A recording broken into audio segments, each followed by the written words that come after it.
Our topic is balancing studies, social life, and sleep. Hi everyone, welcome to our podcast. Today, we'll be talking about something every student struggles with. How to balance studies, social life, and sleep. I'm Riley, and I'm here with my co-host. Hi guys, I'm Jaren. I'm also excited to talk about this topic because honestly I'm also trying to balance it myself. What's up everyone? I'm Rainy. And I'm Lloyd. So ayun, let's start our podcast. Part 1. The struggle is real. Okay, let's start with something real balancing school, social life, and sleep. Sounds simple, but it's not. How do you guys usually deal with it? For me, I used to think kaya ko pagsabayin lahat. Study, hangouts, and billiard. Pero lagi akong nababurnout. Now, I plan my day. I make a to-do list para hindi ako sabog sa task. Same pra. Before, I'd always sleep thinking, mas naging productive ba ako? But the next day, I could focus. So now, I try to finish early and sleep early. It's really about this discipline. Totoo yan, pre. Ano ba ito? I think students often forget the rest is also part of being productive. Yeah. Agree din ako, pre. When you don't rest enough, you won't focus properly. Sometimes you feel guilty for resting. Pero actually, mas magiging better tayo. Part 2. Study habits. Now let's talk about studying habits. How do you stay focused, especially with all the distractions around us? Honestly, I'm guilty of katamaran.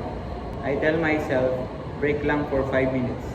Then boom, 1 hour on my phone. So now, I use the Pomodoro technique. Study for 25 minutes, rest for 5. It trains me to concentrate. Oh, that's smart. Ako naman, I like studying for a wide space. Like, no phones, no noises, and environment really affects your focus. Same breath. I also reward myself after studying, like watching one episode or eating snacks. It keeps me motivated. Yeah, same din sa akin, pre. I notice kasi when I study for straight, I lose my focus. So, I take a short break and listen to some music, and then I continue with my studies with more energy. Part 3. Social life versus academics. Okay, let's talk about social life. Do you ever feel guilty hangouts with friends instead of studying? Minsan oo, but I think we all need that break. Spending time with friends helps me relax and charge. Same. Before I thought socializing was a waste of time. Pero now I see it's part of self-care. You can just study 24/7. Yeah, true.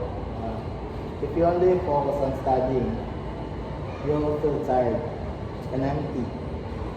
Social life keeps us parang balance, yun. Reminder na may life tayo outside of education. Exactly. And thy friends can actually motivate you to do better. Especially when they understand your goals. Yes, it's all about balance, enjoy life, but still be responsible with studies.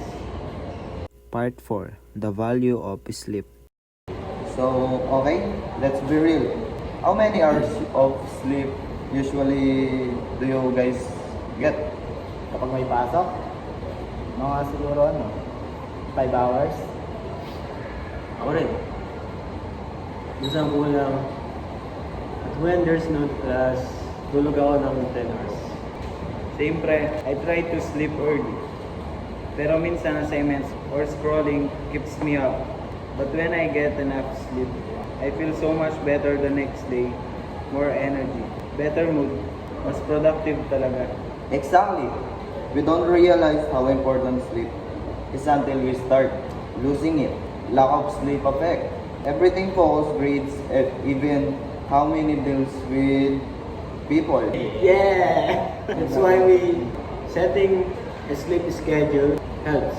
Like if it's already midnight, stop everything and rest. Right. Treat sleep as part of your daily routine, not just something extra. And the final thoughts. So before we end, one piece of advice for students trying to balance it all.